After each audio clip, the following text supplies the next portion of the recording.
আমরা অনেকবার আপনাদেরকে বলেছি, অনেকবার আলটিমেটাম দিয়েছি। আজকে আমাদের শেষ আলটিমেটাম। আমরা সকল এলএসপি মতামতের ভিত্তিতে আগামী কালকে থেকে আমরা জাতীয় প্রেস ক্লাবের সামনে অনশন কর্মসূচি পালন করব।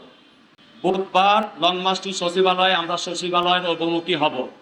আমরা আশা করছিলাম যে আমরা যেহেতু বাংলাদেশের প্রাণী সম্পদ খাতকে কৃষকের প্রতিটি ঘরে ঘরে গিয়ে ঝড় বৃষ্টি করোনা উপেক্ষা করে আমাদের দেশকে দুধ ডিম মাংসে স্বয়ংসম্পন্ন করেছি, তাই আমাদের আপনারা জানেন গত তত্ত্বাবধায়ক সরকারের সময় আমাদের এই এলডিডিবি প্রকল্প ফান্ড থাকা সত্ত্বেও বিশ্ব ব্যাংকের টাকা ফেরত দিয়ে আমাদের এই প্রকল্পকে বিলুপ্ত করে আমাদের 4200 পরিবারকে নিঃস্ব করে দিয়েছে।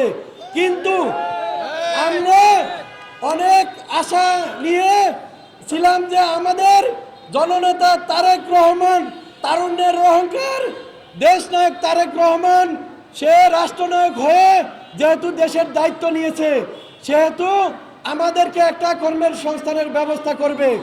বাংলাদেশ আপনারা জানেন অর্থনীতিতে অনেক দুর্বল।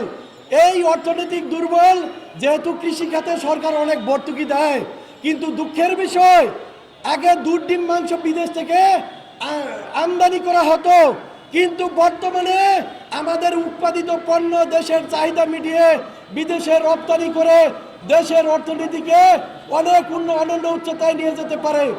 কিন্তু সেই ক্ষেত্রে আমরা বলতে চাই আমাদের মাননীয় প্রধানমন্ত্রী তারেক রহমানকে, দলনেতা তারেক রহমান, আমরা এতদিন শান্তিপূর্ণভাবে ছিলাম, এখনো আপনার দিকে আমরা তাকিয়ে আছি।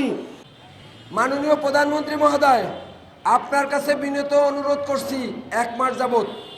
আজকে আমরা বিনয়ের সাথে আবারও বলতে চাই, আপনি এই কর্মহীন এই এলএসপিদেরকে আজ 46 দিন কর্মদিবস এখানে উপস্থাপন হয়েছে।